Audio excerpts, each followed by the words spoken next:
Good evening to all of you. आज हमारा जो नेक्स्ट टॉपिक है वो है learning style and strategies.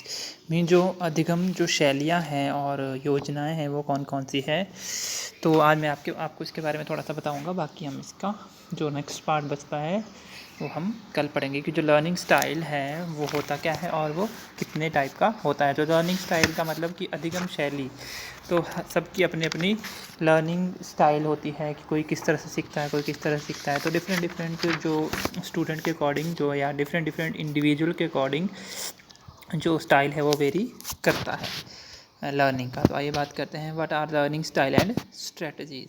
Learning style refers to an individual's natural habitual and preferred ways of absorbing, processing, retaining new information and skill. जो अधिगम शैली है वो एक आप बोल सकते हो कि व्यक्ति की जो प्राकृतिक जो आदत है, नेचुरल जो हैबिट है उसकी, and preferred way of absorbing, और जिस हिसाब से वो किसी चीज़ को ग्रहण करता है, उसको प्रोसेस करता है, रिटेन करता है, रखता है, जो भी इंफॉर्मेशन और जो कौशल होते हैं, तो उसको आप बोल सकते हो, उस प्रक्रिया को हम क्या बोलते हैं, अधिगम शैली।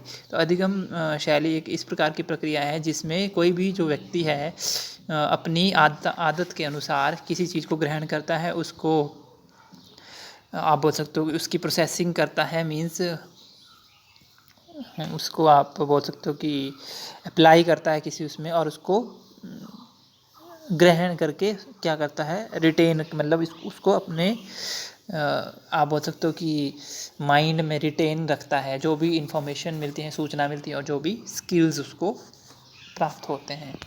फिर आता है टीचिंग स्ट्रेटजीज। शिक्षण योजनाएं क्या है? Teaching strategies refers to characteristics we want to stimulate in student through different methodologies of teaching in an effective learning process to enable them to become more proficient learning। तो क्या है ये जो teaching strategies है, जो शिक्षण योजनाएं है, वो एक इस प्रकार की आप बोल सकते हो कि करैक्टरिस्टिक है, इस प्रकार की एक विशेषता आप बोल सकते हो, जिसमें हम क्या चाहते हैं कि हम स्टूडेंट को स्टिमुलेट करवाना चाहते हैं अलग अलग मैथडोलॉजी से। कोई किस तरह से पढ़ाता है, कोई किस तरह से, तो स्टिमुलेट करना अपने स्टूडेंट को स्टिमुलेट करवाता है, जिससे क्या होता है, जो टीचिंग है वो इफेक्टिव, टीचिंग लर्निंग जो प्रोसेस है जो इफेक्टिव बनती है, और जो स्टूडेंट है और जो लर्नर है वो मोर प्रोफिशिएंट, मीन्स वो ज़्यादा लाभान्वित होते हैं उस चीज़ से जो हम उनको ज्ञान प्राप्त करवा रहे हैं। फिर आता है importance of learning style. Learning style की इंपॉर्टेंस क्या है, अधिगम शैलियों की आप बोल सकते हो कि इंपॉर्टेंस क्या है। डाइवर्स लर्निंग कम्युनिटीज़, जो इसमें क्या है, जो विविध जो अधिगम समुदाय हैं उसके उसमें भी ये यूज़ होता है, क्योंकि अलग अलग जो मैंने बताया आपको कि जो सबकी लर्निंग स्टाइल है वो अब अलग अलग होता है, कोई किस तरह से लर्न करता है, कोई किस तरह से लर्न करता है।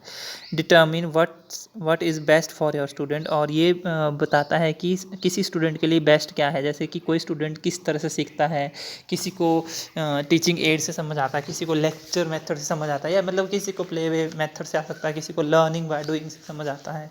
तो इस तरह से कि कौन सा मेथड बेस्ट है। Miss match between instruction and learning style, और ये वो डिफ्रेंशिएशन करवाता है कि लर्निंग स्टाइल और एक इंस्ट्रक्शन में क्या डिफरेंस है। फिर लर्निंग स्टाइल के अब आते हैं टाइप्स। तो पहला है आपका लर्निंग स्टाइल के टाइप्स, पहला आता है कॉग्निटिव स्टाइल, ज्ञानात्मक शैली। तो ज्ञानात्मक शैली के अंदर क्या है, ये फील्ड डिपेंडेंट भी है और फील्ड इंडिपेंडेंट भी है, मतलब क्षेत्र प्रभावित। तो इस क्षेत्र प्रभावित में क्या होता है, learner learns best when information is presented in context. They are often more fluent language learner। तो इसमें क्या है, अधिगम करता ज़्यादा सीखता है जब इंफॉर्मेशन उसको एक कंटेक्स्ट, किसी संदर्भ में दी जाती है। They are often more fluent language learner, और क्या होते हैं, फ्लुएंसी किस में दिखाते हैं, किसी भाषा को सीखने में। फील्ड इंडिपेंडेंट में मतलब क्षेत्र पे जो प्रभावित नहीं, आधारित नहीं होता है। Learner learns most effectively step by step. तो इसमें क्या होता है, जो लर्नर है वो स्टेप बाय स्टेप, कदम दर कदम सीखता है, एंड विद सीक्वेंशियल इंस्ट्रक्शन, और जो उसको इंस्ट्रक्शन दी जाती है वो भी एक सीक्वेंस में दी जाती है।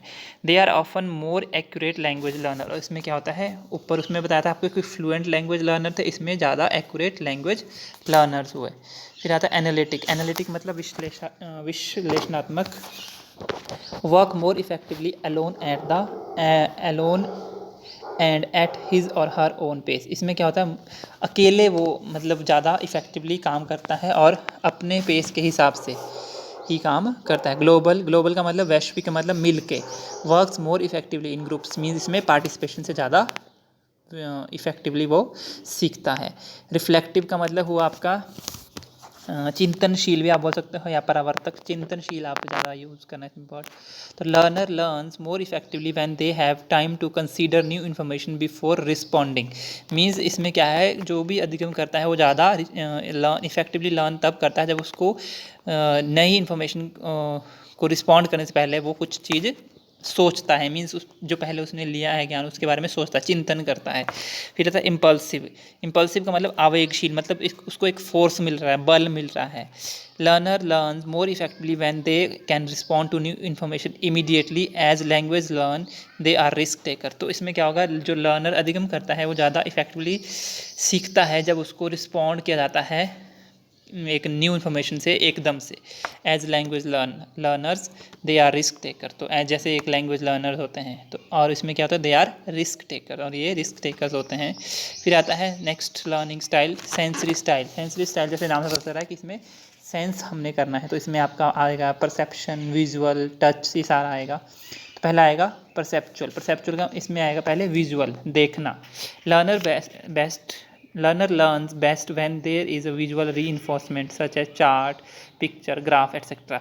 तो जो अधिगम करता है वो ज़्यादा सीखता है जब उसको रीइंफोर्समेंट मिलती है, किससे पुनर्बलन मिलता है, किससे, जैसे चार्ट्स हो गया, पिक्चर्स होगी, ग्राफ, जैसे डायग्राम में भी देख रहे हो आप भी कि बच्चा कैसे देख के सीखता है।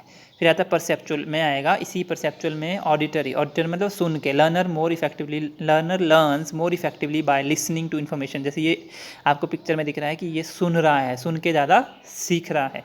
तो अधिगम करता क्या है, अच्छे से सीखता है जब वो किसी इन्फॉर्मेशन को, किसी सूचना को सुनता है।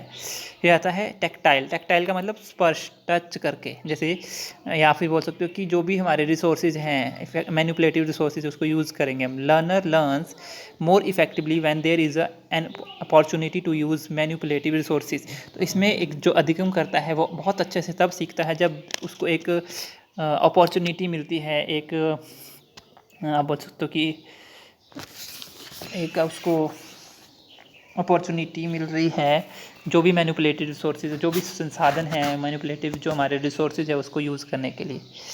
फिर आता है काइनेस्थेटिक। काइनेस्थेटिक का मतलब हुआ आपका गति संवेदी, मतलब इसमें मूवमेंट होगी। Learner learns more effectively when there is a movement associated with learning. इसमें अधिगम के साथ गति भी होगी, जैसे यहाँ पे लर्निंग के साथ क्या है, गति भी हो रही है, जैसे आपको दिख रहा है डायग्राम में। फिर आता है इन्वायरमेंटल। एनवायरमेंटल मतलब वातावरणीय। इसमें फिजिकल और सोशोलॉजिकल। फिजिकल आया आपका भौतिक, सोशोलॉजिकल आया सामाजिक। तो भौतिक में क्या है, sensitive to learning environment such as light, temperature, furniture. तो इसमें क्या होगा, जो लर्निंग है वो सेंसिटिव होगी, जैसे प्रकाश के साथ, तापमान के साथ, और जो भी फर्नीचर है उसके साथ। फिर सोशोलॉजिकल सामाजिक, sensitive to relationship with in the learning environment. और इसमें ये किससे सेंसिटिव होगी, relationship with in the learning environment. जो भी अधिगम, जो हमारा एनवायरनमेंट, अधिगम का जो वातावरण है उसके साथ वो रिलेशनशिप के लिए सेंसिटिव होगी। उसके बाद आता है पर्सनैलिटी स्टाइल। आप बोल सकते हो कि व्यक्तिगत शैली। टॉलरेंस ऑफ एम्बिग्विटी मीन्स अस्पष्टता को आप बोल सकते हो कि टॉलरेट करना। It refers to how comfortable a learner is with uncertainty. Some student do well in situation where, ये डू है, ठीक है ना, ये डी ओ जो 4 है बीच में वो बाई मिस्टेक हो गया है। तो some student do well in situation where there are several possible answer, other prefer one correct answer. तो इसमें क्या होगा कि it refers to comfortable a learner is with uncertainty. तो रेफर्स मतलब ये उसमें बोलता है कि कितना कंफर्टेबल है एक लर्नर अनसर्टेनिटी के साथ जब वो होता है। Some student do well in situation when there are several possible answer.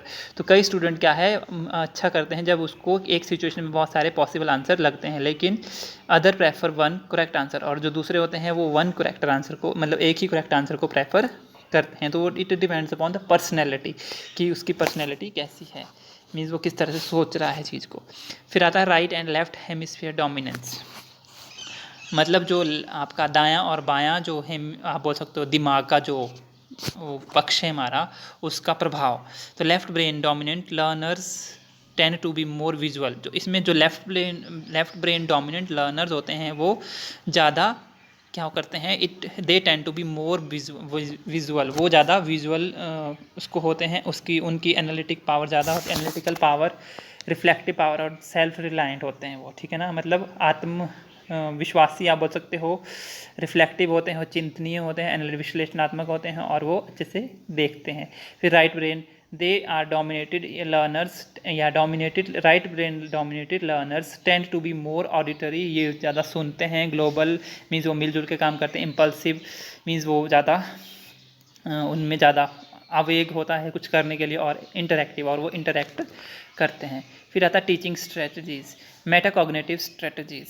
Metacognitive आप बोल सकते हो कि स्वचालित, जैसे आप बोल सकते हो। तो इसमें क्या क्या होगा, प्लानिंग होगा, पहले योजना होगी, previewing main ideas, making plans to accomplish a task, saying attention to key. तो पहले इसमें योजना होगी, फिर मॉनिटरिंग और फिर उसकी इवेलुएटिंग, मतलब मूल्यांकन होगा बाद में। पहले योजना, फिर उसको मॉनिटर किया जाएगा, देखना, सेल्फ चेकिंग वंस कंप्रीहेंशन।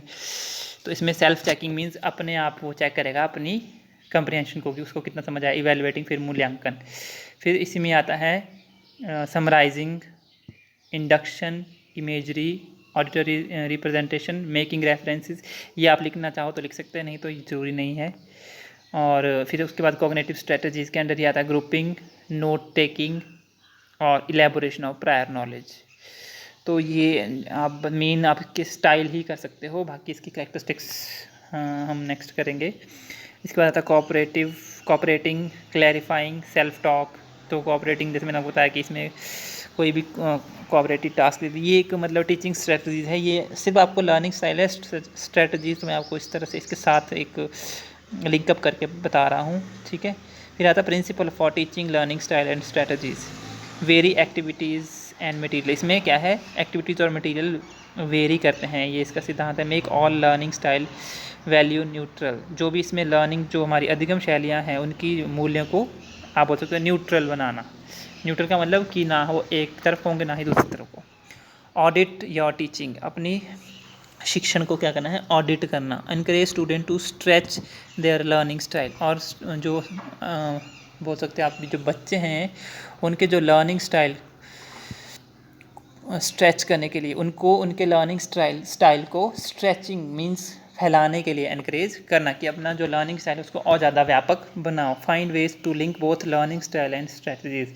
और ऐसे तरीकों की खोज करना जो क्या है, एक लिंक बनाते हो इसमें लर्निंग स्टाइल और स्ट्रेटजीज में। So that's all for today. Next we will do in the next lecture tomorrow. So thank you.